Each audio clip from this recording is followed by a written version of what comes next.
we just say the line, wow, you really could have tried harder. You really could have tried harder.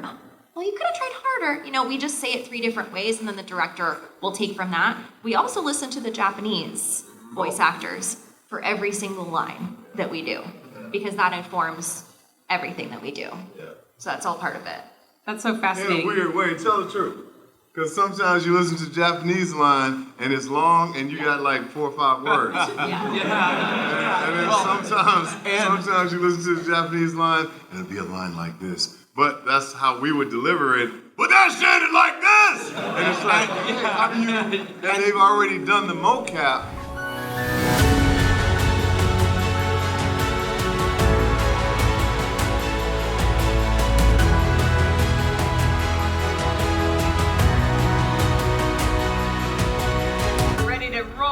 But first, I need a selfie with y'all. Yay! Oh, you want to put my finger in my nose? I was just joking. All right, now selfie with y'all. Yeah! All right. Hold on, you gotta get a better one because everybody raised their hands and the people behind them got blocked. So everybody smile on the count of 3. You ready? Everybody say materia. On 3, you gotta say on 3, man. They're gonna sound like that. 1, 2, 3. Materia. There we go. Okay, that was good. Susie would be proud. All right, let's get rolling, shall we? Welcome to Behind the Mic, Final Fantasy VII's iconic voices. Are we not so lucky? We've got 5 of the voice actors. This is amazing. Such a treat for me, such a treat for you. It's just it's a happy day all Treat for around, us. shall we? It's a treat Truly. for us. Something just We're very excited to be here. Especially because some of y'all came and I didn't think you were coming. That's a beautiful thing. All right, so if you don't know, you probably know them. But if you don't know Ernest and I, we are from the Final Fantasy Files. We're a relatively new show that dives deep into Final Fantasy from a very kind of creative perspective in the deepest dives possible. Like literally, we have 4 episodes that are between 2 and 5 hours long each, all dedicated to just chapter 9. So good times. If you really want to dive deep with us. I'm a filmmaker by trade, and I guess I can let you talk for yourself. Yeah, I'm a former tech guy by trade, and now making my way into this new media world, so. He's also a cybersecurity guy. Yeah, so we are very, very happy to be here. And one thing, because I'm a filmmaker, voice acting for me personally it's something that when you find a good voice actor, it's amazing. And it's a craft that I 1000% respect. And so I am especially stoked to be here because all 5 of these voice actors, from a film director's perspective, are very good. They're all good. And they're all here with us, and so this is going to be a lot of fun. So, I have my little intro, I guess. This is our show.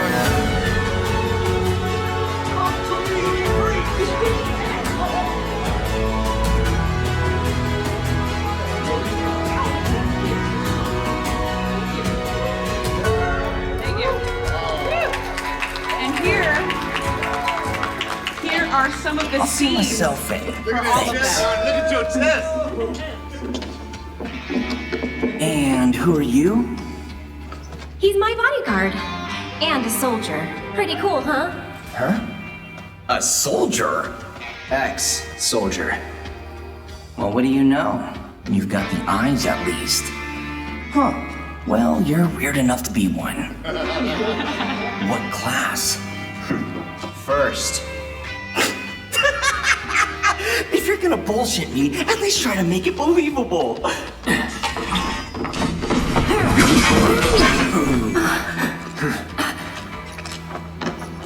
Hey, watch the flowers! You heard the lady. Here's a clip from each of them. Nice job, Arnie. Hello, Aerith. What do you want? Haven't seen him before. He your new boy toy? He's my bodyguard, if you must know. Wait a minute. Those eyes. Is he the one who beat up Reno? And what if I am? Need to cross my T's, dot my I's, that's all.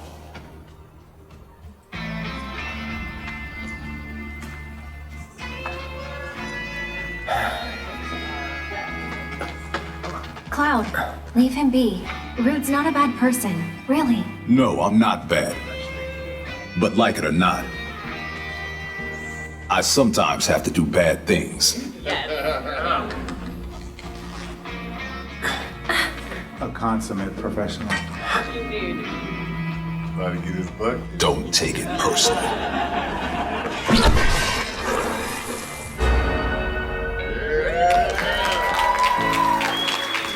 We've come so far, but it still feels like Midgar's right behind us. We were his prisoners, me and my mom, Ethelna. He kidnapped us because she was a Cetra, a specimen for his experiments. And after what he did to her, after all the pain and the horror he put us through, I hate him. Sometimes, I imagine the things I'd do to him if I got the chance. I start thinking things so dark and ugly that it scares me. Everybody's got someone they hate. It's normal.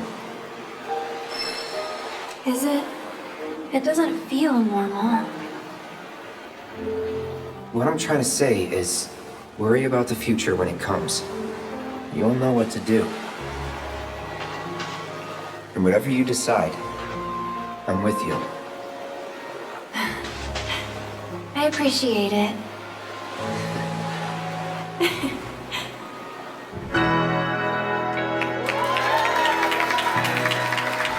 You really ought to have told me you wanted to join the parade, my friend. The mobile unit would have loved to have you.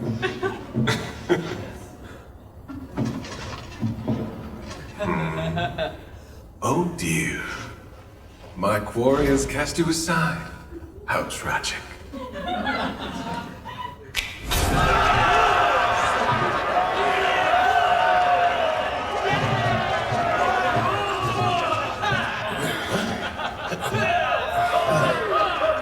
Fans of yours? Fans of ours. Didn't you know? You and I are living legends. I got this. Sir.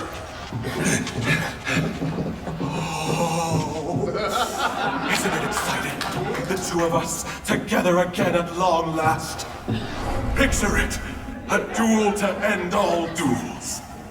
Are we fighting or what? Let's not get ahead of ourselves. We have to set the stage. First, the music!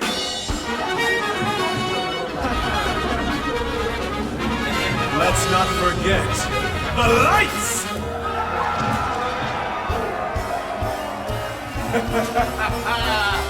Actors, to your marks! Come, unleash your passion, succumb to your instincts. Let us revel in a turbocharged tryst!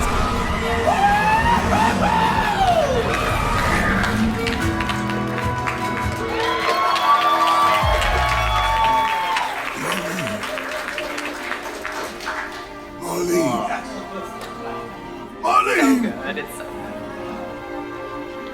Molly! Biggs!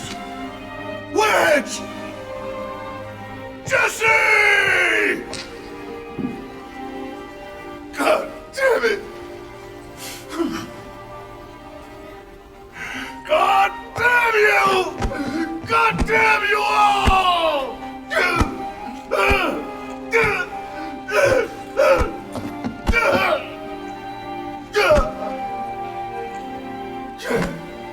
Arnie! Arnie!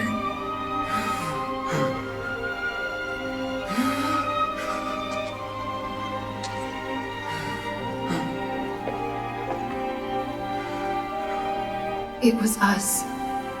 We did this.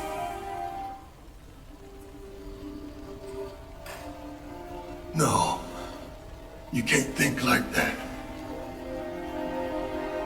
Whatever came before it was Shinra that pulled the trigger today. Heather, right?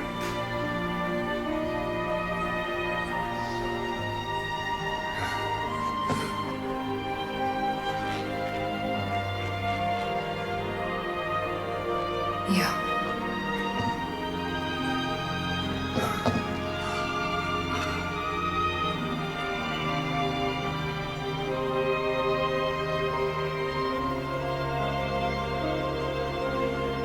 Hold on to this anger, okay? He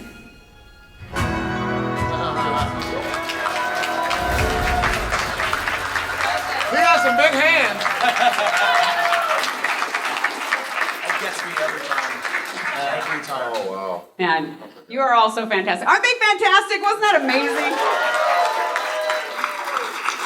Those are some of my personal favorite scenes of each of them, and I mean, you can tell why I'm gushing about their talent here. So the way we're going to do this is we have some questions we're going to ask, kind of have a conversation with the five of you, and then after we get some questions out there, we will open it up to the audience for audience questions. Now, I do want to say one thing to keep in mind is these lovely folks are all under NDA for things in the future. So if you ask a question about something like that, I'm going to have to take the microphone away from you. So please don't ask any questions about the third installment, even though we all want to know many things, and you all know those things, but that's okay. We've got good stuff to talk about, even without that being part of our conversation. So, icebreaker question for all y'all. Other than the character that you voiced, who is your favorite Final Fantasy character and why? And it can be from any Final Fantasy, or if you're honestly not like a Final Fantasy player, it can be from 7. It's totally fine. It can be one of these people. And just jump in there. Okay. Yeah, go for it. If it's from 7, it's Barret, and if it's from the whole series, it's Barret.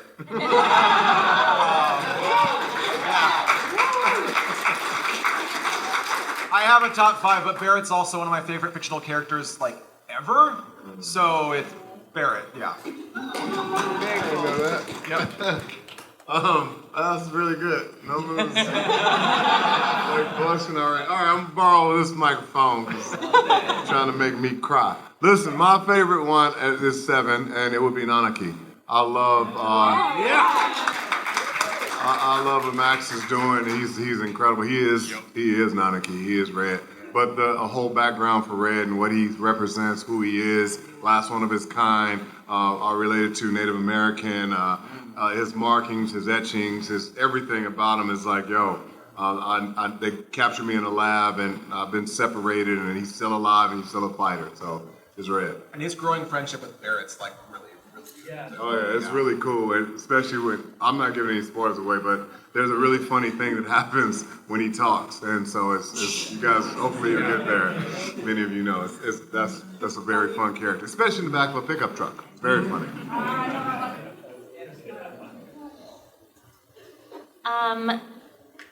Of course, my other favorite character is from 7, but I'll switch it up here. I'm gonna go to Final Fantasy XIV. Ooh, you played 14? I do. Does she? I do, maybe a little bit too much. I had to stop playing because I was playing too much. That's the problem, isn't it? Yes, it's so addictive. I'm an Alize girl. I love Elise. I love her passion. I love her fire. I love that she's just a total, like, she will say it exactly the way she's thinking, and she'll make sure that you know it. I love that about her. Plus, her voice actress, Bethan Walker, is amazing. A dream. Yeah. She's so warm and so fun, and I'm lucky to call her a friend. So Alize is my girl. Yeah, we love that. That's great. I'm not going to go last because my answer is very difficult. I always wanted to be Reno. I'm going to stick with Reno. I watched my brother play the original Final Fantasy VII when I was a kid. The son of a biscuit wouldn't let me play. But I watched, and Reno just stood out to me. And truly, he's I was honored to play him because he also, I never get to play cool characters. And he's so freaking cool. So I'm going to stick with Reno. Difficult answer. That's good. That's awesome. And doesn't he kill it? Yes. Kills it. I will say for me, since Final Fantasy, I think was the first RPG I ever completed all the way through, it was 7. I'm kind of drawn to Vincent.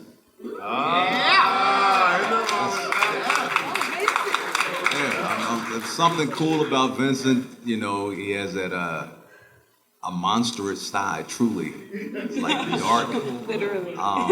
He just looked cool, and then I found out more about his backstory. So that's who I liked playing. He was kind of like always in my party once I got him. But yeah, that's me. Yep. But I'm honored to play Rude. Believe that. Cool. Awesome. All right, now I am super excited to ask this question because I come from the background of live acting, like filmmaking with live actors on a set. And when you are directing live actors on a set, let's say you have to do an emotional scene. Authenticity, like actually being the character, is so important. So that means that if there's like a really difficult scene, let's say that I want the character to cry or the actor to cry, I'll bring them outside the set and I'll talk to them. We'll get them into a place where they're authentically sad. The tears aren't fake, so that then we bring them on the set, we calm everybody down, we even remove people from the crew, from the room, who don't need to be there so they can do this intimate, sad scene. That's just a technique example. And the reason I bring that up is because the authenticity part comes from that and is so important. But when you're doing voice acting, especially of a video game that has dubbing, how do you maintain that authenticity when there's all these restrictions? Because I know you have to say, since this wasn't an English game first, like 16, right? Since this wasn't an English game first, you have to be able to be in an authentic place while still like saying the line in exactly a certain timing and sometimes exactly a certain way. How do you maintain authenticity and be able to do that? Like that blows my mind. Anybody, okay. Please. Well, for Roche it was really easy because for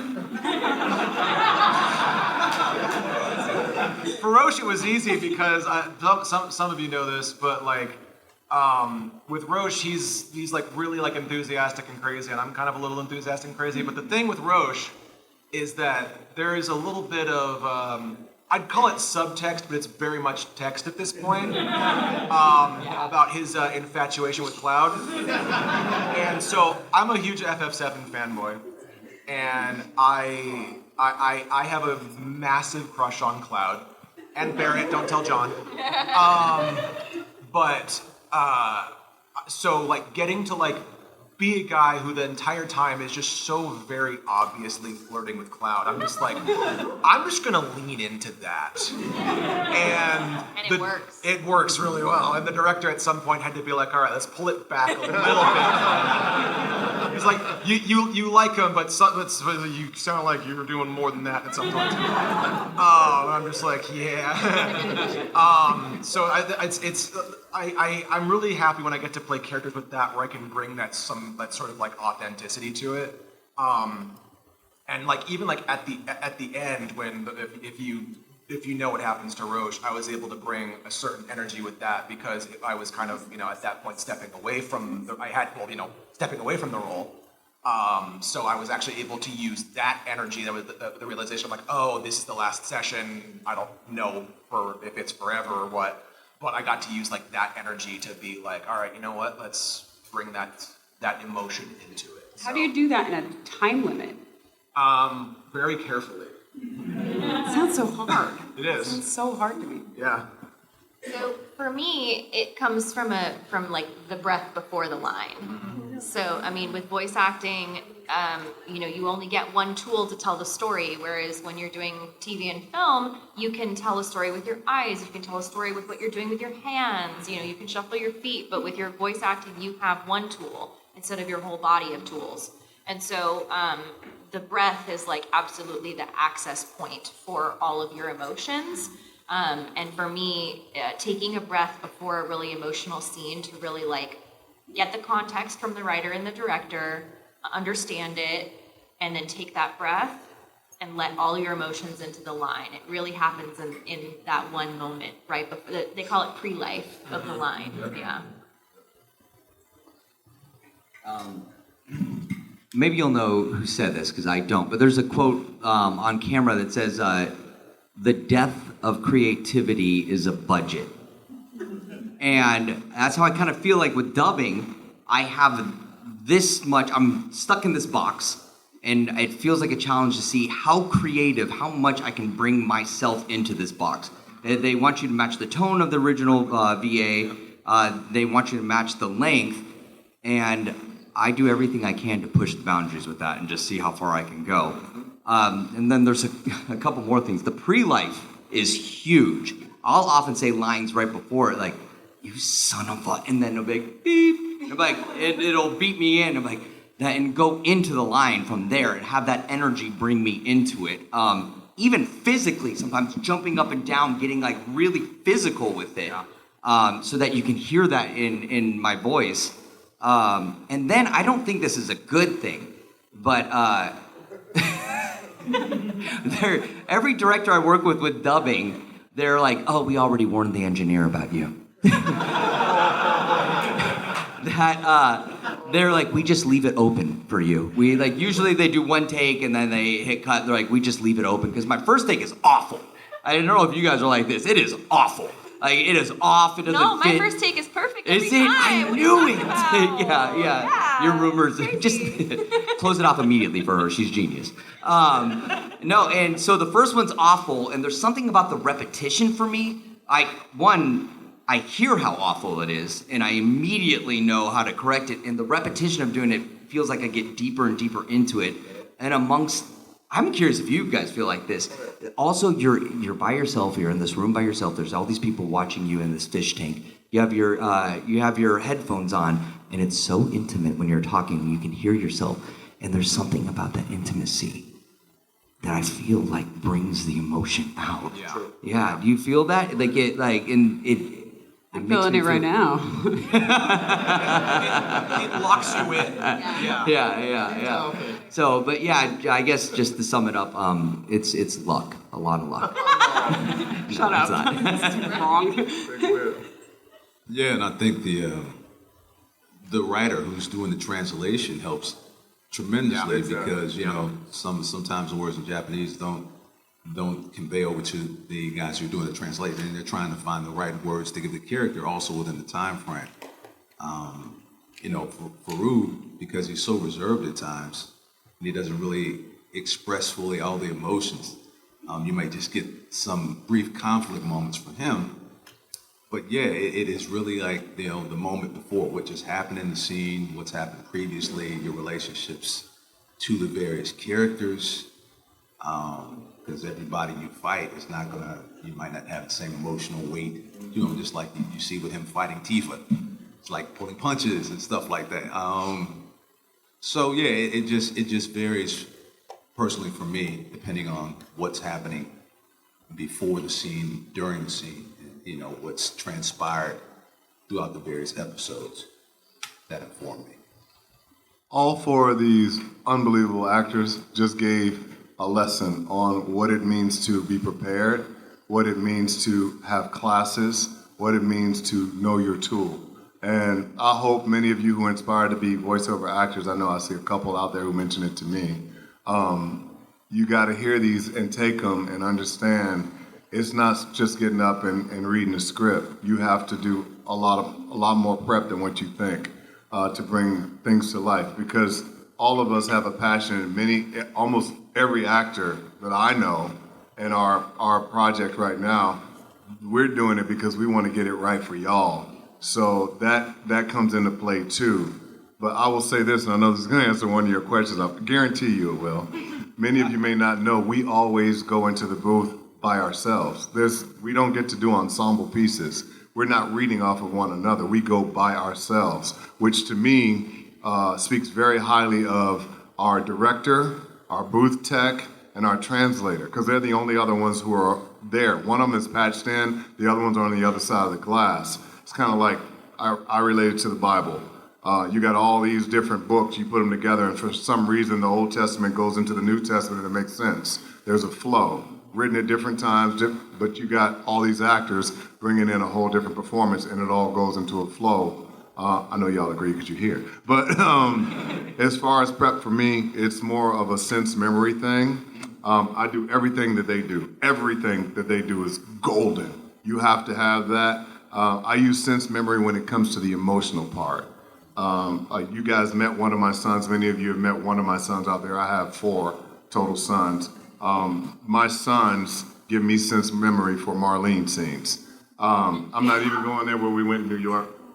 But there's other things that I use for different emotional scenes. But I think if you don't have emotion in everything you say and do in every scene, whether it's fun, whether it's flat, whatever it may be, then somewhere in the line you didn't do the prep work. Because sometimes emotion and tonation and even rhythm is what allows the character to speak differently and perform differently. That's why. Oh yeah, no, that's awesome. Yeah. In fact, I do want to point out one thing that John said. So, also in live acting, one of the biggest tools that an actor can use is listening to the other person, right? Because you're always playing off the other person. That's a big part of acting, a huge part of acting. It may even be more than 50% if you think about it, because you're responding to the actor. If you don't have another person to play off of, think of how much more fine-tuned your skill has to be to put it in your mind, kind of what you're reacting to without having that in front of you. Does that make sense? Yeah. So my hat is off to these voice actors because I'm just blown away that they're as good as they are for what they have to work with. Well, and if I could just add that changes in our process as well. So sometimes we'll go in and it's a scene where Cloud is reacting to Tifa and Aerith making fun of him, right? Some of our favorite scenes are like the joking scenes. And so sometimes we'll record something and we give 3 takes, 5 takes, whatever. The director picks what he thinks is going to work best. Then the Japanese team will listen to it and they'll all kind of say, this isn't quite coming off the way that we wanted it to. Let's retake it. And so we do sometimes get back in the booth after another actor and say, okay, let's retake this line and get it right. Like John said, we just want to get it right. And whatever it takes to do that, it gets done. Awesome. No, that's great. In fact, let's talk a little bit about the process because people may not be familiar with what the process is. Like, do you get the script in advance? Nope. No. That's insane to me. Oh my gosh. So then you don't have any rehearsals. Nope. You just go in, you record a line 3 times. Yeah, so oftentimes we'll have like the script on a monitor and we won't even get to see the other person's lines sometimes. Because sometimes we don't need them and sometimes we do. So the writer will give us context, director will give us context of a scene because it is important for acting's sake that we have that if we need it. But a lot of times it's like a mini game, right? And you know that Cloud is going to absolutely bomb it for one of them, and then it's going to do kind of okay, and then it's going to do great. And so Aerith is going to say 3 lines like, wow, Cloud, you really nailed it, or, oh, you could have tried harder, don't you think? Right? So that, yes, exactly. You could have tried harder. I hear that one to myself a lot, and that's really offensive. Like, thanks, Aerith, self. Sometimes we get that context and sometimes we don't. But they give us what we need, and we'll go in and, we just say the line, wow, you really could have tried harder. You really could have tried harder. Well, you could have tried harder. We just say it 3 different ways, and then the director will take from that. We also listen to the Japanese voice actors for every single line that we do, because that informs everything that we do. Yeah. So that's all part of it. That's so fascinating. In a weird way, tell the truth. Because sometimes you listen to the Japanese line and it's long and you got like 4 or 5 words. And then sometimes you listen to the Japanese line and it'll be a line like this. But that's how we would deliver it. But that sounded like this! And it's like, how do you... And they've already done the mocap, because we don't do the mocap either. So now we have to translate what we're hearing, how long we have to say it. Like, you're right, it's a box.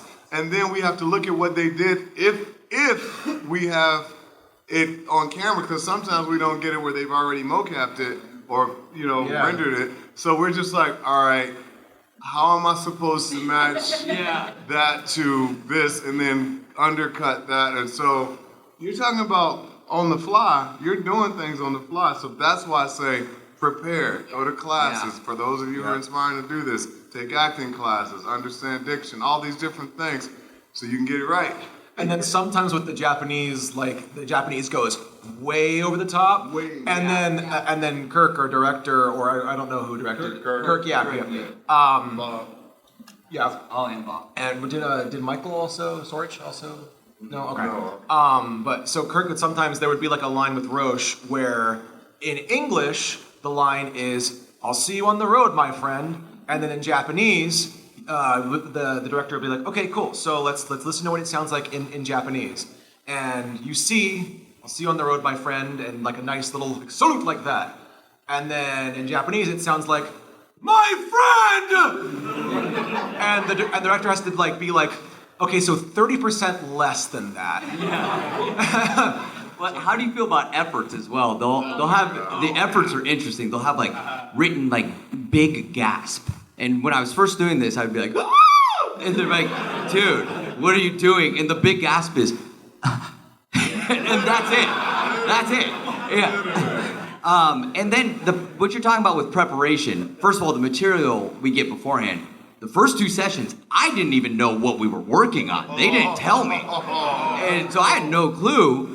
And then it's kind of interesting with this because how do you prepare for something that you don't even know what you're doing and you don't even know your lines? Yeah. And one of those preparations for me is, I don't know if you heard about 10,000 hours. You put 10,000 hours into something to become a professional. The Beatles, they played at a nightclub 10 hours a night and did different songs every day.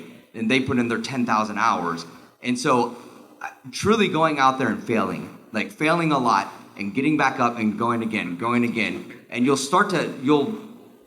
you'll learn things and you'll have things prepared that you don't even realize you have prepared because it's happened so slowly and gradually to then the point when you get in there, you are ready. Someone can come to you off the street.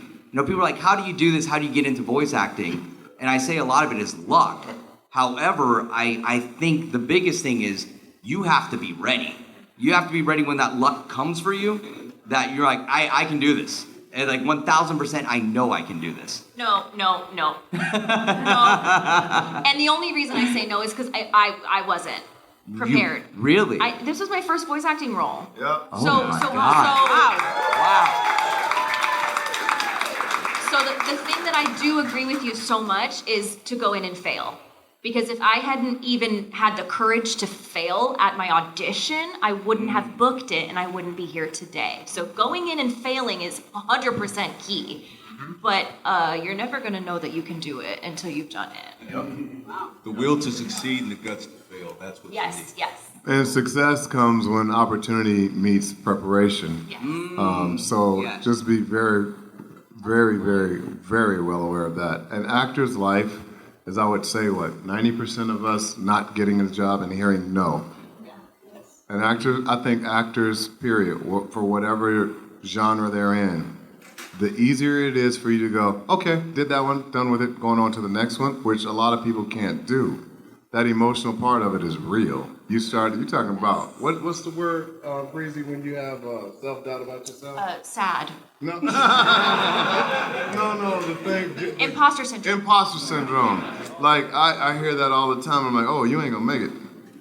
Because that's what you have to be prepared for. So don't have imposter. It's okay to have it, but it's better to get over it quicker. Don't let it rule you. Yeah. A friend once said to me, I was nervous about something. I'm like, hey, I'm not good at that. And he said, they call me Dubs. And he said, Dubs, you're an actor. Why don't you act like you are? Right. Right. So one of the coolest things for me was that I played the game back in the day. I'm an OG player. Breezy and I actually did a little playthrough of it too.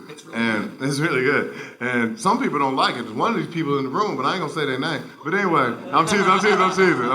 So I had the opportunity to say, oh, I remember this. But as you know, remake and rebirth are remakes and rebirths. So they've taking it to another level. And I personally think that's great. There are a lot of OGs who's like, man, they should have. You know what? It's And really, would you want to play something else that's already been? Nah, let's make it better and longer and prettier and actually let the people talk. So, understand all that has to come into play with everything that we're talking about doing too. So, it's fun. It's fun doing what we do. Yeah. Awesome. That's way cool. Also, I wanted to ask, so when you record, this is also different from what I'm used to. Sorry, most of these questions are different from what I'm used to, because I wrote the questions.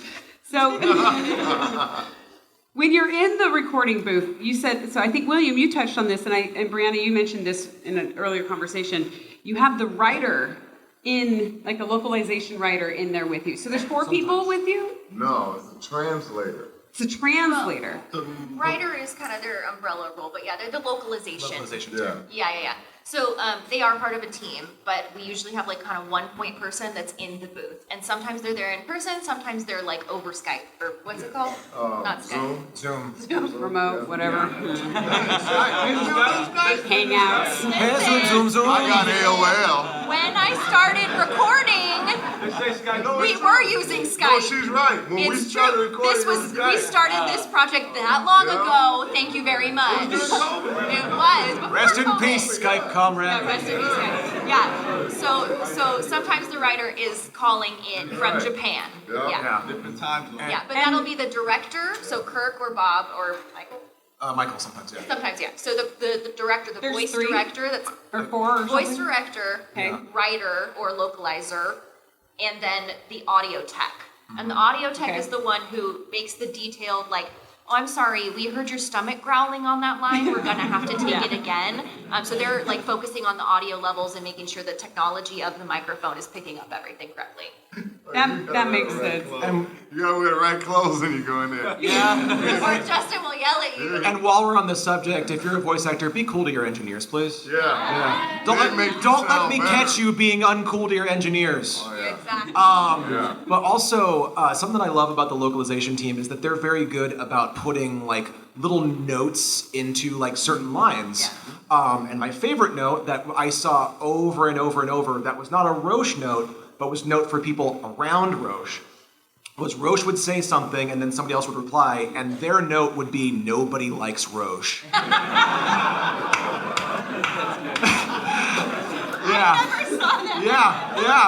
Yeah, like, there's like a bit where Jesse just goes, "This guy's the worst," and it says, "Nobody likes Roche," and then Cloud's just like, "Same shit, being a dumbass, nobody likes Roche," and I'm over here just like, "I like me." That's so funny. All right.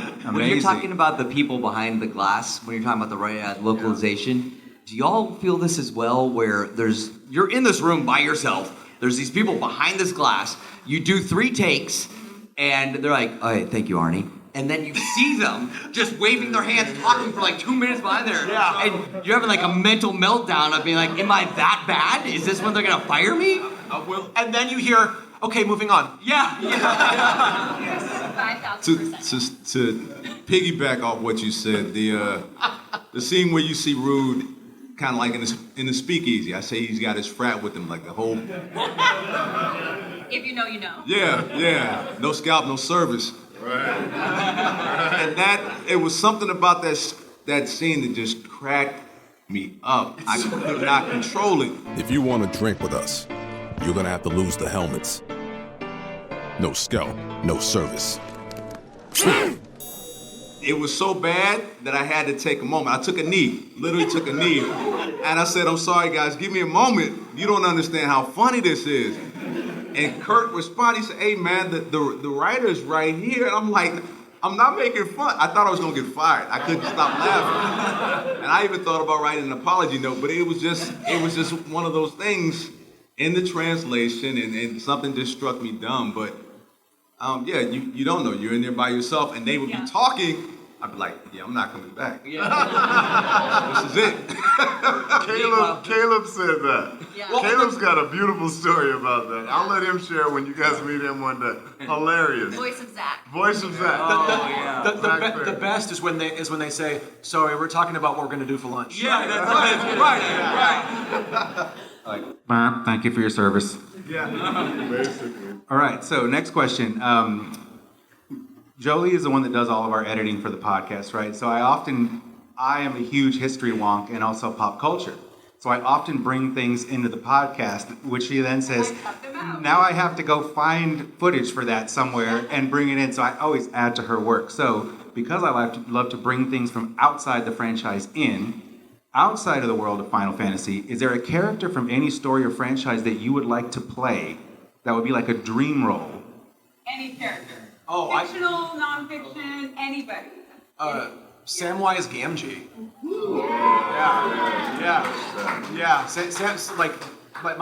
I have 3 favorite fictional characters of all time: Poe from Kung Fu Panda, Barret Wallace, and Samwise Gamgee. And I would love to be Sam because I see so much of myself in Sam. Someone who's always wants to make sure that everybody else is at their best. Someone who always wants to help. And somebody who, admittedly, doesn't always give himself enough credit. Yeah. So I see a lot of that in me.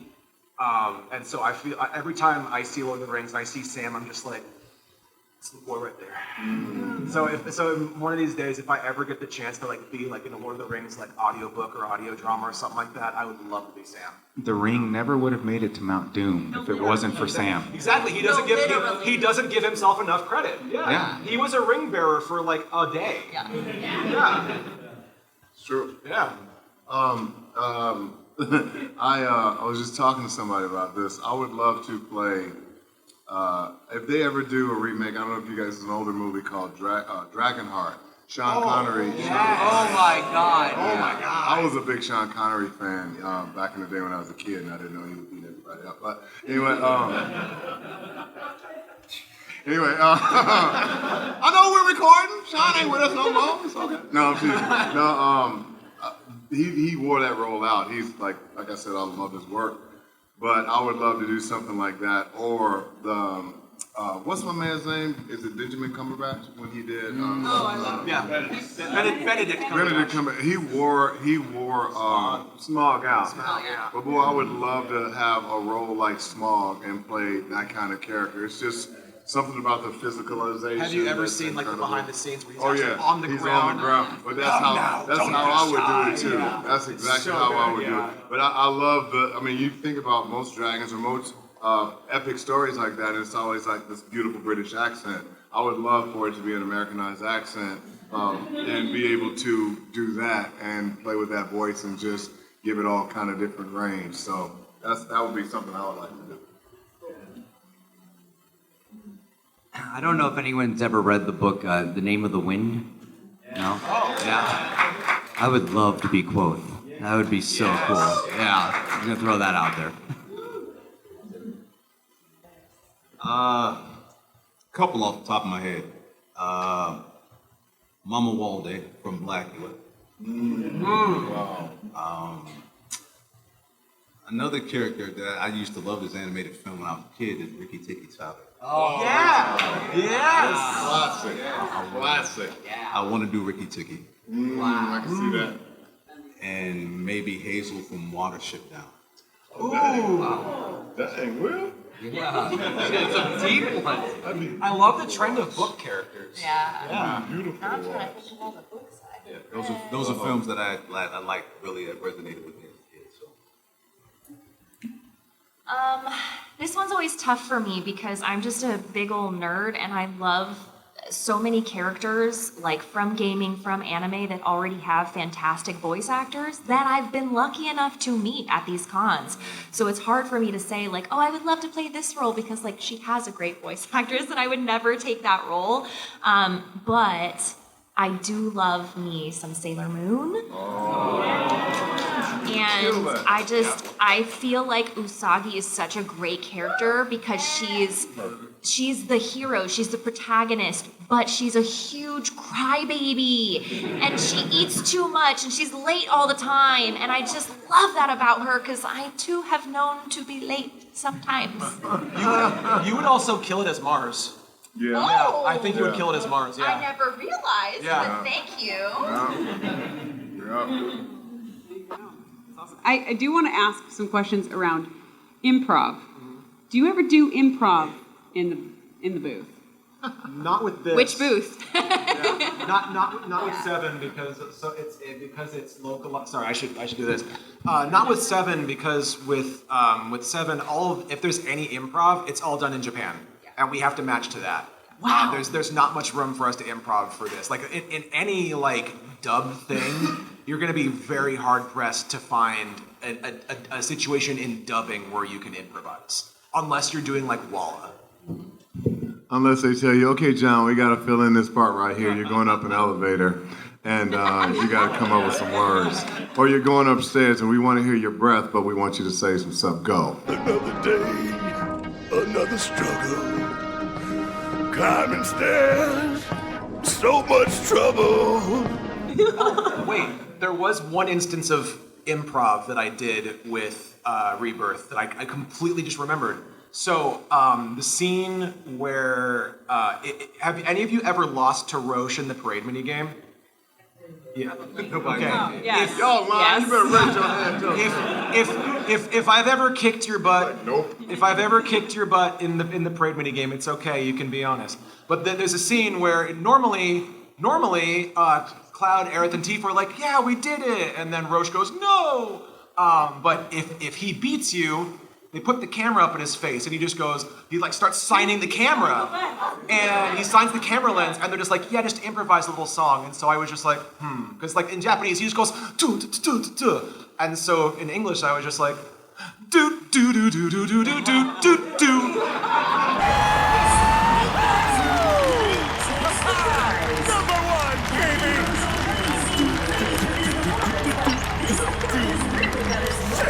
Roche! Remember the name!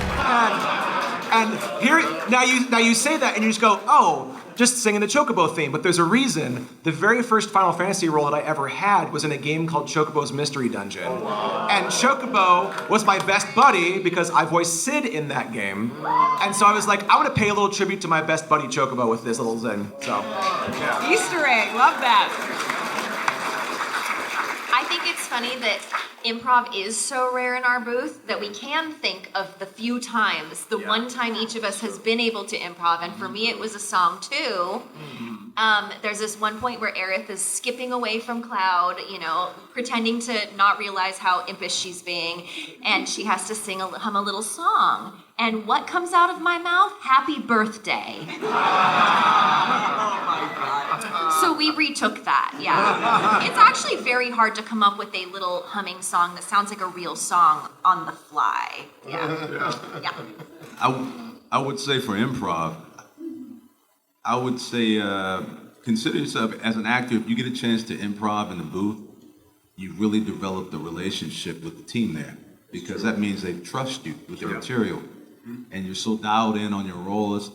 It's a confidence thing, It's like, we're gonna trust you with our baby, and if you've done everything right, and then establish that relationship and that trust, wonderful things can come out. Because given a chance to improv and something really sings, like, they may have some great lines, but you say, hey, would you mind if I try something? You'll ask for permission. And if they trust you, yeah, go ahead. And something magical and organic comes out of you, and they like, we like that. We're going to keep that. That's what's going in, because you're so connected to the character. So, that hasn't happened for me in 7 because, it's, as you said, but given the chance to do it on some other games and to see that show up, it's like, that's what you felt. You were in the moment right there. You were that dialed in. So. I would not recommend being like me, but Great start. yeah, that has nothing to do with anything. That's just in general. No, I am surprised I haven't gotten fired from jobs because I do throw shit out there.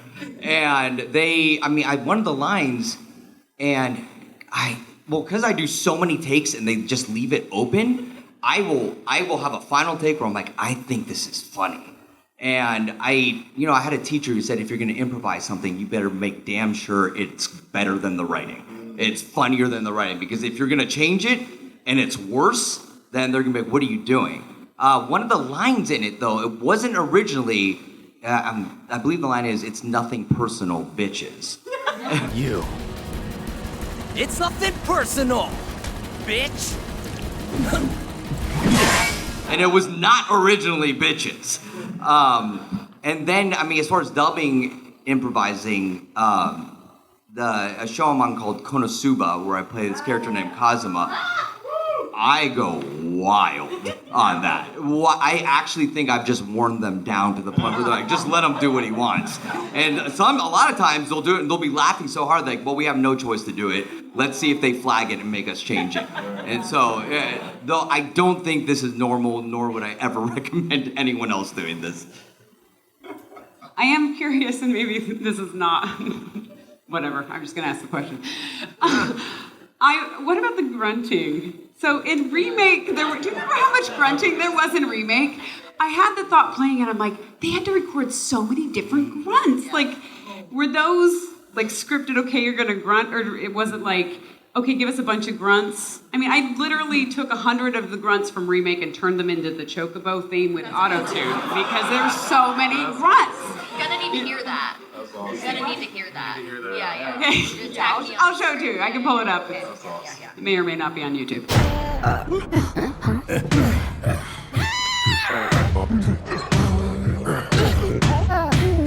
But yeah, what about the grunting? How is that working? Well, it's usually written in the script as like I think if I remember correctly in Remake and Rebirth they did this too, where it'll usually be written as like CLT or OM, and it's that like CLT will be like clenched teeth, and clenched teeth, and then this sort of reaction, and then this sort of reaction, or OM is open mouth, or CM is closed mouth. So there's a lot of and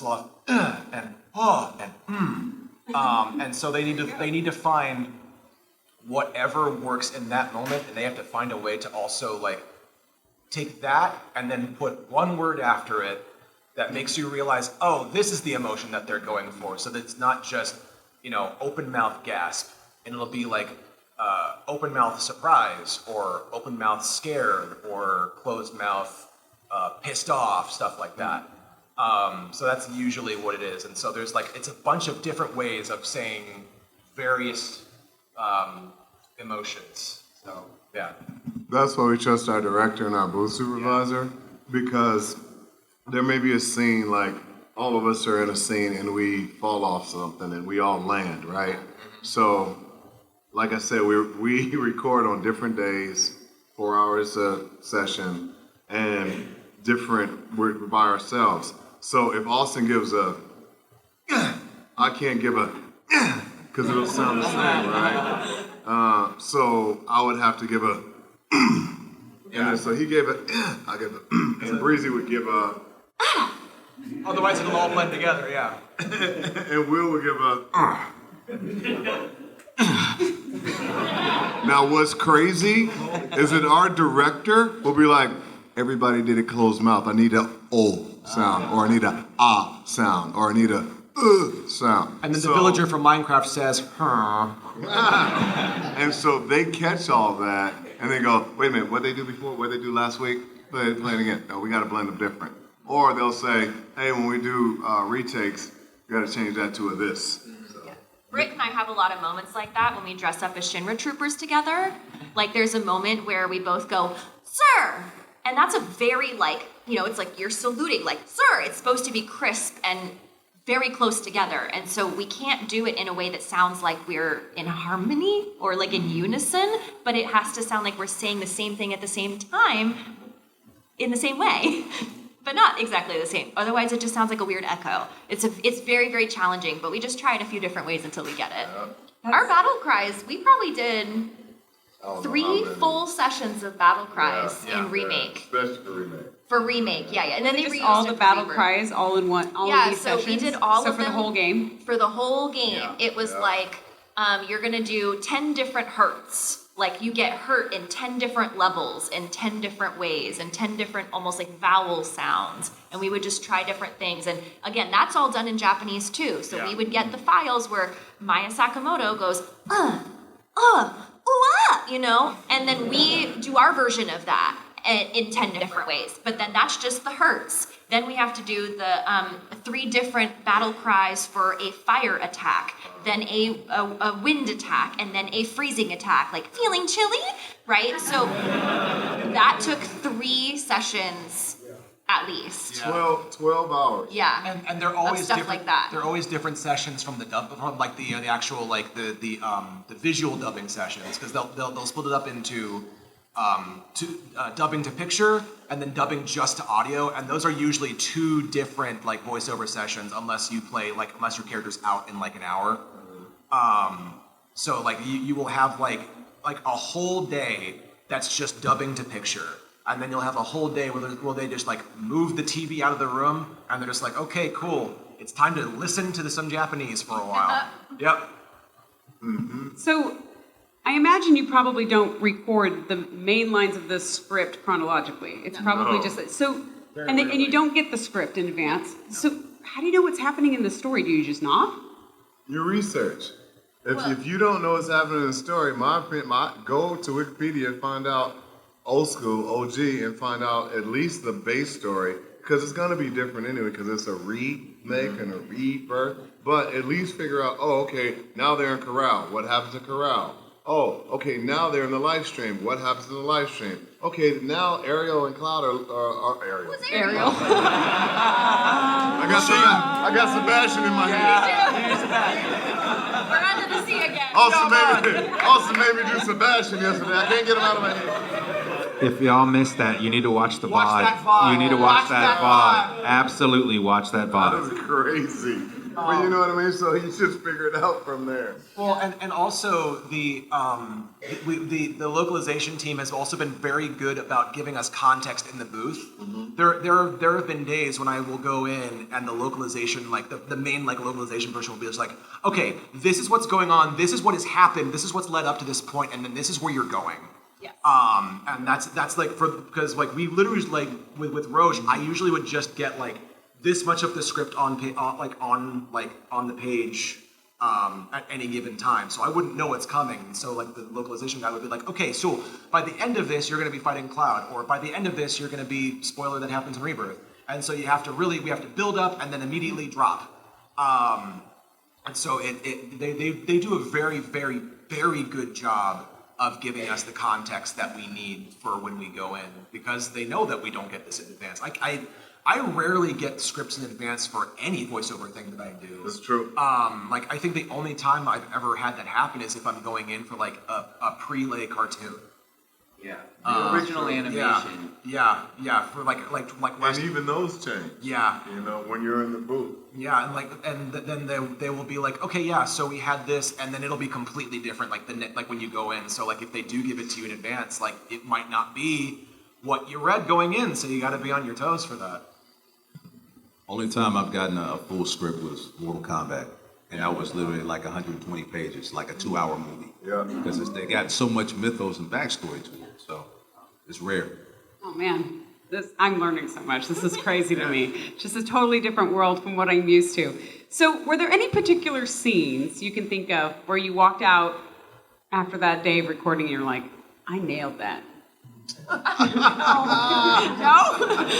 Didn't expect a laugh.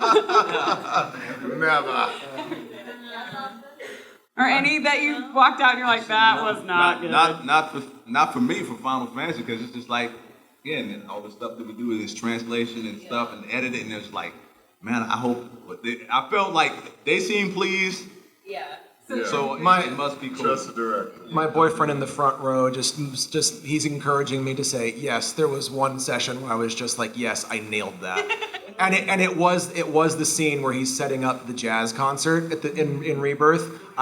The one that we just watched. I was like, I nailed that. I was like, I cannot wait to see that finished. I was just like, oh my god, like just like the the bit where he just goes first, the music. I was just like, that like I was so stoked for that, and so I was like, you know what? I earned that money today. I will say. And did he not? Yeah, like, he did. He so wore that out. earn his money there.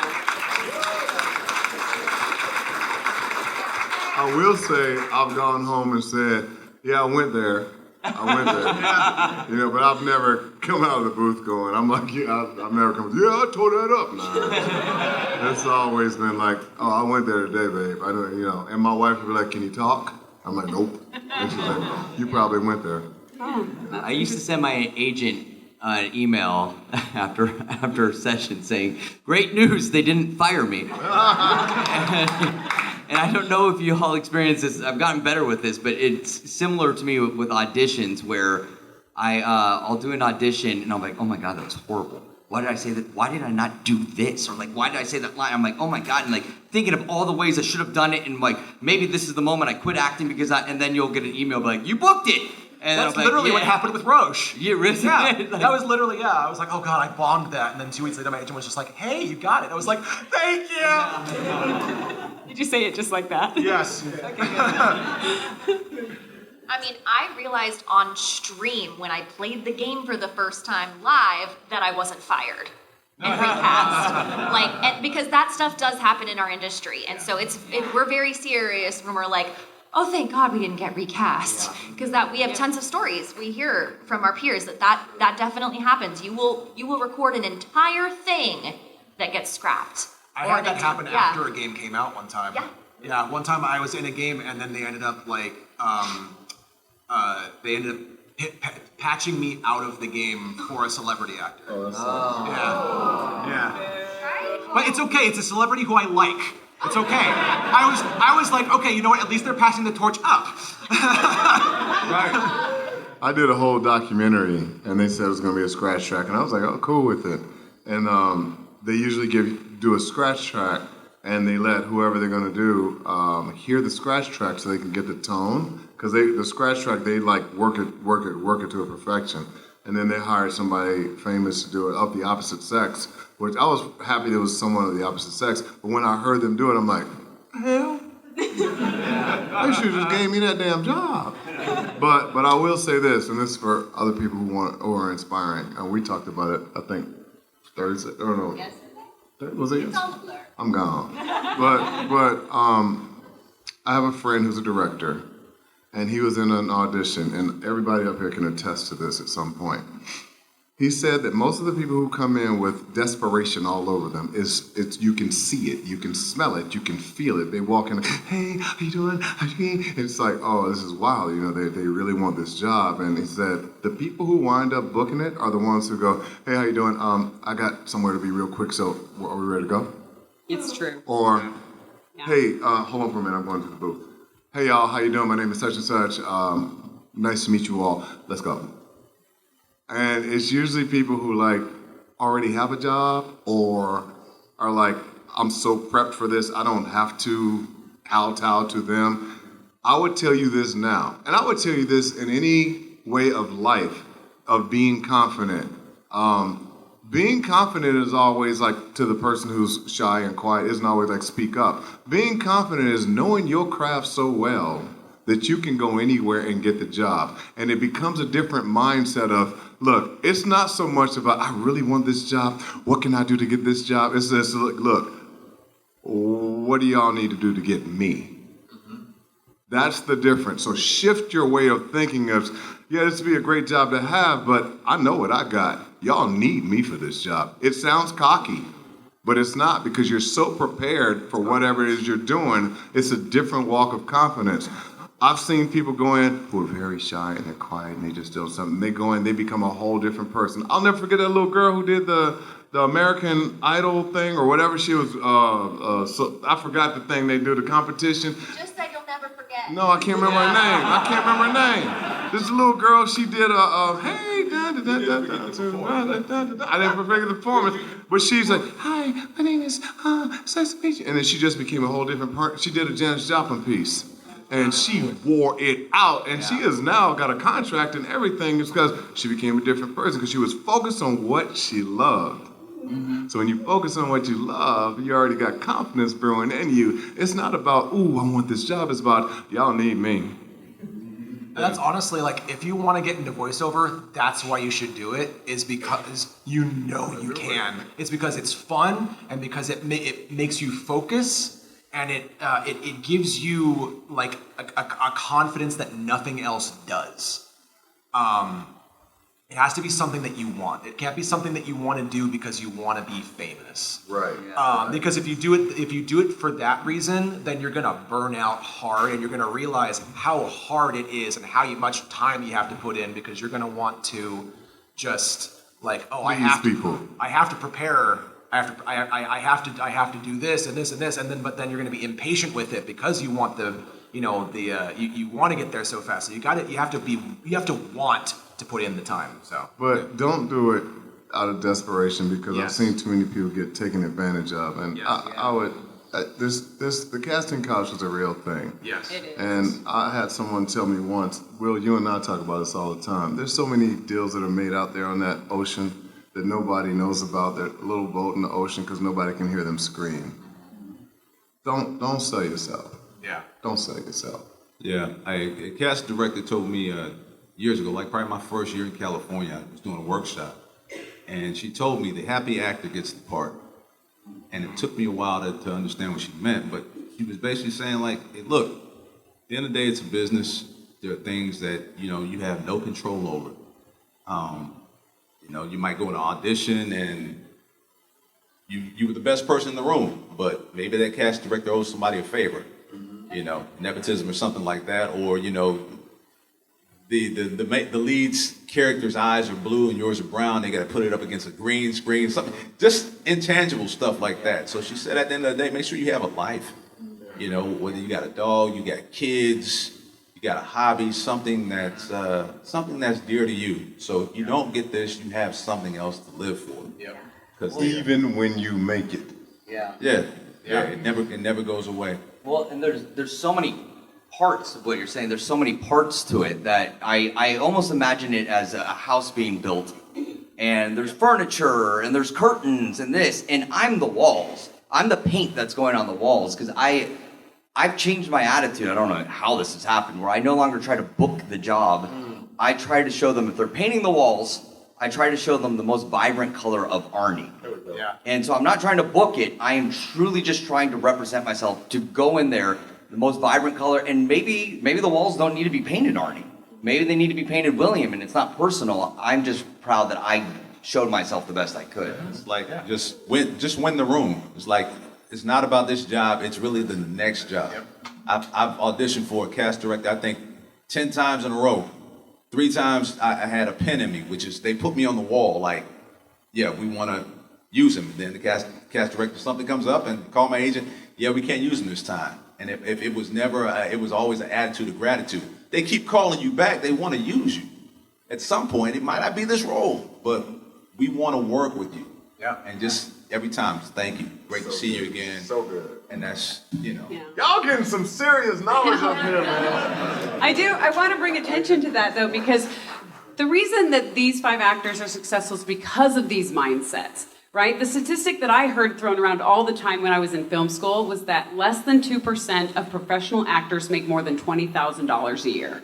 There is so much competition. Which is like the baseline for whether or not we can qualify for health insurance. Right. It's insane. Yeah. And so like you go to LA, Hollywood, right, where all of you probably are living because that's where the industry is. Yeah. Like there's so many people, and many of them are very, very talented, but because they haven't really learned these tactics that they're talking about how to go in and represent yourself with confidence and really own the role and know who you are and know that it's just a role. It's not you as a person, it's not personal. One of the reasons these guys are probably successful is because they have that figured out. It's awesome. As a director who's had to go to Hollywood and cast, I see the sad faces on these, and they try to hide it, but some of them aren't the best actors. Maybe I need a better casting director. Whoa. You can all you want. Or they were having one bad day. True. You never know. And it could be a bad day. It honestly could be a bad day. All you want. That is a director telling you something right there. Come in and be happy. It does make a difference. It really does, because you're also, as a director, trying to see, is this a person we can work with? Right? There's like it's not just the skill, because you might have two people who have the right physical type and the right skill set, and either one of them could work. The person who is easier to work with, who seems like they're gonna kind of be fun to have on set, is probably the one we're gonna cast. That's just how it works, right? So anyway, that's just me saying I'm impressed with you guys so much. Thank you. So, you're welcome. When are we gonna do your next project? You got We put the job. I got it right. Yeah, you did. There you go. You're all hired. Finally!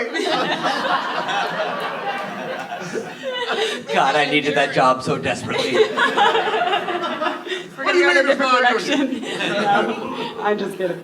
So many of us in the room who follow Final Fantasy have probably seen the video interviews of Ben Starr, who is the voice of Clive from Final Fantasy XVI, who is absolutely brilliant, by the way. Like, one of the greatest performances. Like, he's just very good, in my perspective. And a great dude. Yep. I've never met him. I want to meet him. Will you introduce me? Wonderful. I want to You be like his his friend. performance, you're gonna fall in love with him. No, I have a husband. It's fine. I didn't say that kind of. I didn't mean fall in love like that. I don't know what you mean. He's gonna watch this later, so I gotta say stuff. I don't know about you. Hey, she really love you, dog. I do. I was just playing. I mean, you know, Ben. I'm not talking about love. And I don't know about you, but my favorite Ben Starr performance is Jimbo the Clown from Balatro. My favorite performance is when he put on that dress and did Tifa. That was hilarious. Oh yeah, that was awesome. That was awesome. But we've seen the interview where he talks about how he almost exploded with excitement when he figured out that he was auditioning and landed the part for a Final Fantasy role, because he actually, like me, I was introduced to the series with Final Fantasy VIII, and then I went backwards and played the other ones, and then I moved forward, right, and played them all, except 11. He played it for 10 years, by the way. 11? I know. 10 years. Yeah. How many hours? Anyway, I'm off track. Squirrel. So, I heard that. did any of you have a similar experience to Ben Starr, where I think you did, John? Oh, I totally did. And Roche didn't even exist in the original game, so how would you have even known? Anyway, tell me about your experiences of realizing that you landed a Final Fantasy game, if that was something that was incredibly exciting for you. Okay. John has chosen me to speak first. Yeah, so I knew who the character was, but I didn't play Final Fantasy VII back in the day. I was a Nintendo girl, not a PlayStation girl, not on purpose, just that's what my mom bought me. So I played Final Fantasy XIV and 15, but never 7, but I knew of the character, you know, Kingdom Hearts appearances, and she's just iconic, she's a legend. And so I knew what I was auditioning for. And did all my research, went in. I had never done any voiceover anything, so I thought this is going to be really cool for me to never talk about again, but I'm just going to have fun with it because they're going to cast someone super famous and successful and talented and experienced. So I went in, and I didn't hear back for a long time, to the point where I had not forgotten about it, because you don't forget about an audition like that, but you let it go, and you go, well, I am so happy for the person that got it.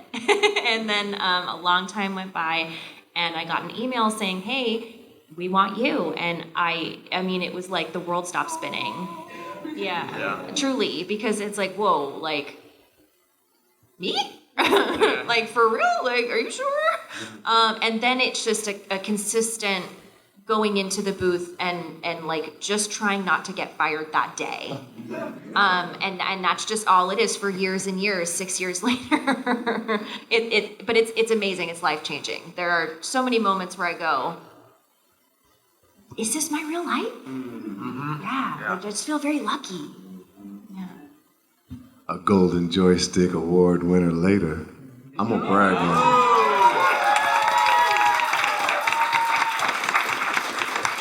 She never talks about her accolades. I mean, I can sit up here and brag on everybody in this panel right now. First of all, the girl had never done a voiceover before. She books Aerith, second game, and she wins Golden Joystick Award and is nominated for several awards. She's done us proud by representing not just Square Enix, but also the game and all of us and what she does. Big Will, I'm sorry, I gotta do this. Big Will. I'm serious. Like y'all gotta understand that we are people first. So Big Will, I mean, yeah, we know him from Jax. Some of us know him from Cyberpunk. My son loves Will. My son was like, Dad, you don't even know who you talking to. That's your friend? I was like, yeah. Not the son that you guys met, my third son. But no, I met Will and I heard his voice. I'm like, dang. This brother. Instantly. You know, so for him to play something that's iconic, Will, you haven't even experienced it yet. You haven't been overseas. People are doing rude. They're putting bald caps on to be you overseas. It's amazing. Arnie, I know you've seen it, but you haven't felt it. People love your character. I mean, you saw one cosplayer here. I have seen women, children, men I've seen adult parents play your character on both sides of the pond. That's so cool. And I want you to experience that. There are people who are here who dressed up as Zach Fair. I take pictures and videos to send to Caleb because he does not know how loved his character is. You already know how much I love you.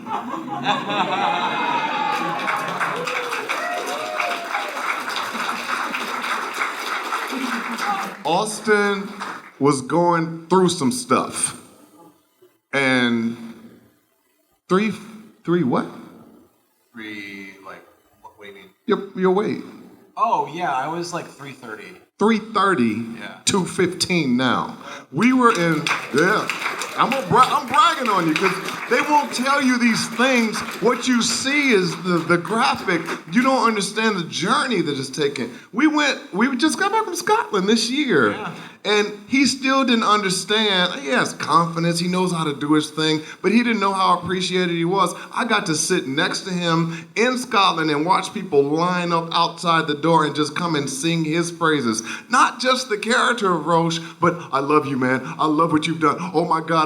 Because everybody is either uptight and doesn't think that way, or everybody didn't know that there was room to do that for a character that was no longer, it wasn't even the OG. So when we see you guys light up, oh man, it's like breath. Yeah. It's like, it's like a pat on the back and a love thing going on at the same time. But when I see them light up because of y'all, oh, you don't understand. I'm like, what we're doing is cool. And whatever platform we've been given to put the smile on your face, you have no idea how much sometimes it helps us to keep going. Yeah. So whatever you do as fans, anybody who's even listening to this, don't stop. I know people think it's a confidence thing and all this stuff. Just to know that we're doing is something that you love, we're going to keep doing what we're doing, whatever game it may be, but we need that. And I think every single one of y'all need to be affirmed every day. That's why I hug folks. I don't know if you've been told, hey, I love you. I don't know if you've been told, hey, how you doing this morning? Or how are you for real? I don't know if you've been given a hug. So replicate that. Because we need it. And now we all get to brag on John. Don't do that. Yeah. I'm going to repeat. I am going to repeat what my boyfriend just said. This is why you won the Warrior of Light Award. Mm-hmm. We got to do Q&A soon, right? No. You stop. We got a few. This man right here has taken a character that did not get the love it deserved and has turned it into a favorite of the entire Final Fantasy franchise. You're the reason why Barret is one of my 3 favorite characters of all time. Yeah. By giving him depth. Yes, everybody.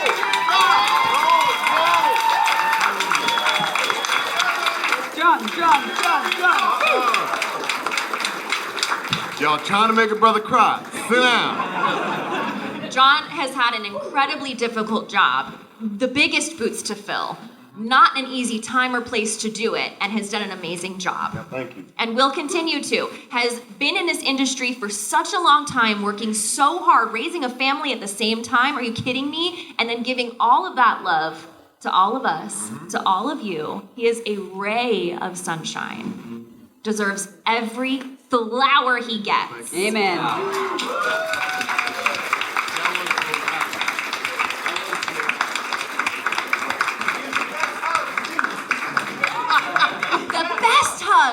The best! And I've tried to stop him. You can't. You can't stop him. She asked Bree, we went somewhere once and Bree said, I don't know if you want to hug that one. I said, why, Bree? I'm gonna bring a clicker. I said, why, Bree? She said, because she's looking at you a little different. I don't know if Michelle would be happy. It's like, all right, thank you, Bree. I got it out for you.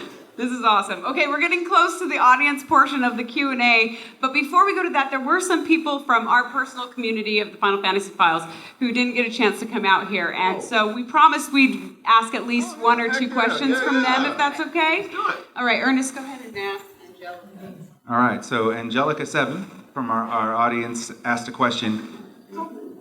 I'm going to add something in the beginning of this. If you were to go to a karaoke bar that was, in fact, no scalp, no service, or a different one, what song would your character sing? Ooh. You don't have to be beautiful to turn me on. Or, oh-blah-dee, oh-blah-da, life goes on, bruh. Jerry was a race car driver. He drove so goddamn fast. He never did win no checkered flags, but he never did come in last. That's a good one. I know.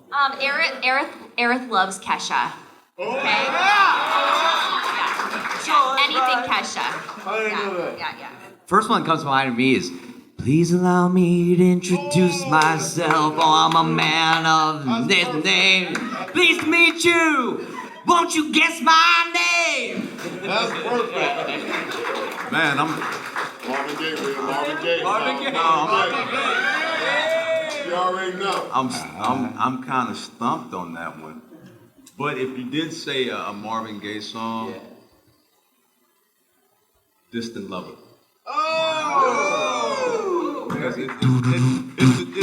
Sing, man. Or maybe no. If I should die tonight, because there's a thing with him. That's deep. If I should die tonight. That's a deep song. Ooh, yeah. Wow. If y'all don't know that song, look it up. It's deep. That's a good and question. then think about what Will said. It's a deep song, man. Yeah. All right, another one. And this is actually one of the things I talk about a lot. I gave a different presentation at MAG about something around this, so I want to ask y'all. Almost 30 years later, so this is the Zafari Zone. Wait, did we give credit to Angelica7? We did. Okay. Much love, Angelica7. We love you. Great question. Yeah. So I played the original as a kid when it first launched. So this important question here. Almost 30 years later, FF7's themes surrounding class struggle, environmentalism, mental health, and so forth are still, I would say, even more relevant today than they were, and even expanded upon in this remake project. What themes from this remake project speak to you most, and why? We have one Earth. One. That's it. Billionaires suck.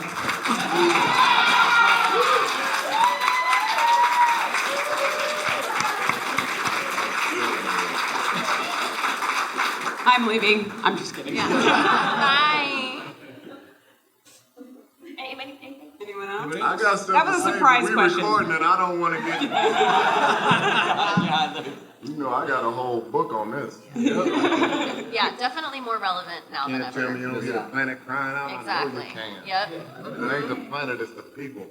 Okay, well then maybe we switch over to audience questions.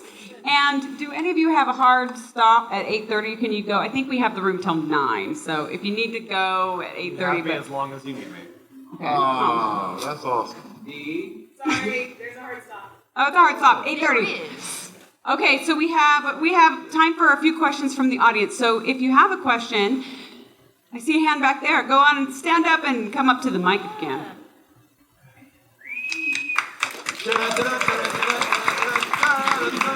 Because I didn't say anything yet. You don't know how it sounds. That was awesome. Hi. So I've... You're doing great. You got it. I'm getting it. So you spoke a little bit earlier about the director's relationship with you and such, the whole localization team and all. I asked this to Arnie on the panel, but I'm curious to hear the rest of your input. If each of you could say one thing to your director, like what you would change or what you appreciate about their role and such in the production process, what would it be? Kirk is one of my dearest friends, and I hope that he knows that.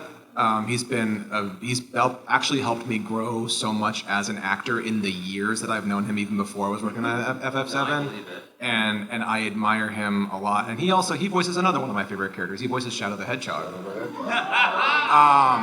And I would want him to know that he is so dearly cherished for all that he has done for me as an actor and as a person. So, yeah. Kirk, Bob, I love you. They know it, but I don't say it enough.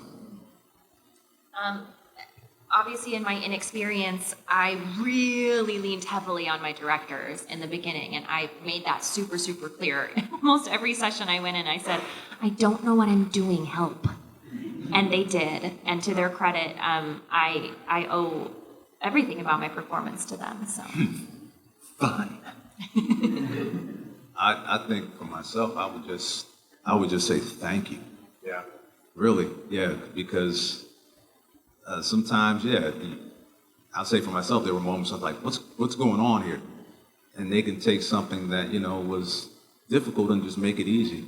Or just give you that little light bulb moments. Oh, okay, I know how to take this now. Thank you. It is called direction. Yeah. True. I think on the Kirk note, I would say thank you so much for being kind. There's something about someone being kind to you that allows you to open up even more, and he is just pure kindness. Yeah. Relax and trust yourself. Yeah. Yeah. So. Thank you so much for your question. Thank Good you. question. Thank you very I see a much for hand the right there. insight. You can come on up here in the white shirt. Yes, or light colored. I don't know. Is that white or khaki? Is it? It's Thank beige. you. Okay, beige. Is ivory? Off-white? It could be. Travis. Excuse me, John, it's cream. It's Sorry, cream what's up, colored, Travis? John. Don't even. Hi, Travis. I know his name there. Hi. So I have a question. So I've always wondered, like, when you get a role as a character and stuff, if you already know the fate of, say, someone, that's going to happen in the future, does it affect how you approach that character? Like, when you act it out, like, the way you go with the mindset, knowing the subconscious things that happen or whatnot? Sometimes you never know. Yeah. Remake. If that's what you're referring to, I'm just saying. And more often than not, characters don't know where they're headed. They don't. So you actually really, most of the time you can't use that because you have to know, you have to go in with all of the information that they know. Yeah. So yeah, like. That's like a classic acting school note. Yeah. Is I can tell you're anticipating. Yeah. So you need to react to this moment first. Yeah. Because the character doesn't know what's next. And there's characters like Aerith who do know hey, this is kind of where I'm going, but she doesn't really know that until later. And so she really, can't do that. She can't use that until later. So, yeah. But I will also say I did not receive that direction. Yeah. That was not direction. I don't think you'll ever find a character where, she knows what's going to happen 10 years down the road. No. Yeah. No. I was not given that direction. But does it affect, like, how you start, like, how your mindset, like, how you approach that? No. No. You got to go on a journey. Yeah. Don't my it's our job to character- go through the journey so Yeah. that you can go through it with us. Yes, exactly. Absolutely. Yeah. Yeah, you don't want to play the indie. No. Like, do you pick up a James Patterson book and go straight to the end? I'm just saying. I'm messing with you, Travis. I understand. What would y'all say though if I know that my character is going to turn evil? I do think it is cool to plant little seeds of his personality trait that could be influenced into it, though.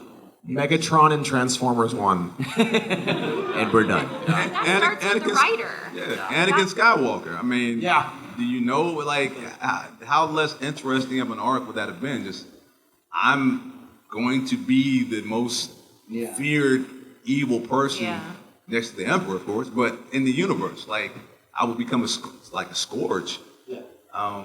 Yeah, those little trails and nuggets are creators and writers, and they plant those and they'll tell you when. But for the most part, that's not an actor's choice. An actor should always choose to live in that moment. It's not dynamic if you play the end. Yeah. And as a director, you know this. As a director, hopefully you have a great director to say, no, you go back and do that. No, this, I want you to have this, like you take your people outside. No, you gotta play it through the end. It's not entertaining, it's not fun, it's not, it's not dynamic. You've seen The Walking Dead, right? Yeah. Okay, so yeah, when those actors, they didn't know which script they were gonna die in. So it's like today. I did. I did. Okay. Maybe Glenn. We know he's gonna bite. My whole thing, man. Look, man. I was driving down the street, right, with my wife, and she got nervous because the world was coming to an end, and we hit the middle section, and I got the middle of it. It came straight through the windshield, and it went through me, right? Because I was in The Walking Dead, and I was. I watched a bunch of zombies in The Walking Dead, so I knew I was all. No, this is on camera. And I knew I was going to turn because, when you die, you're going to turn. And I knew that's what we were running from, but I couldn't play that. Yeah. You know what I mean? That's hard, actually. Oh, yeah. And then when they put them contacts in your eyes, you turn into The Walking Dead. Right? Thank you for your question. I think we are at time, actually. I know. But you have been a fantastic audience. Have they not been amazing? Thank you so much for being here. And you can come meet us at our tables and ask more questions if you have more questions. Yes. Except for you, Scott. You know what you did. Scott, no, check it out. Scott just got engaged, man. And I was like, yo, Scott, where's the ring? And wifey pulled it out, and she was like, bam. I was like, oh, the brightness is blinding me. Yeah, you didn't know we was going to brag on you, did you? Blush back there. You blush, damn it! Yeah, Biggs. You did good with Jesse. And I think I speak for all of us in this room when I say thank you, Austin, John, Briana, William, Arnie. You guys are awesome. Thank you for doing this for us. Thank you, Ernest. Thank Thank you both. Yeah, thank you.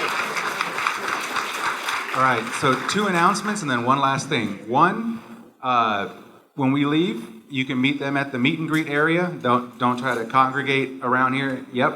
And then also to check out the Final Fantasy VII live stream because they will be calling out some donations. So that's for after this. And then the last thing is, for myself and those of us who are old enough to have played this the entire time, I want to thank you deeply for giving your talent to this franchise. This franchise needed this kind of an injection and has needed it for a long time, and you literally brought it back. So thank you for doing that. Thank you, Ernest. Thank you. Thank you all. You have a wonderful night. You don't have to go home, but you can't stay here. Can we get a group picture? Yeah. Sure. Yeah.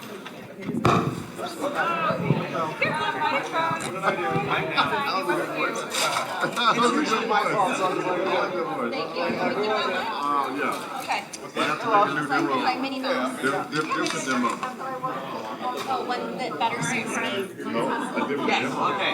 They want to do a group picture. We gotta do it real quick. Where are you trying to take us? What we got to do? We're doing ours. Yeah. Well, you saw me doing it. Probably. Come on, Mama. So just press the button. Yeah. 1, 2, 3.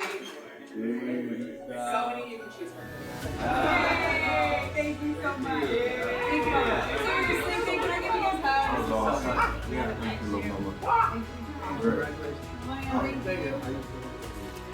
I think people really like that. You guys look so good. I want to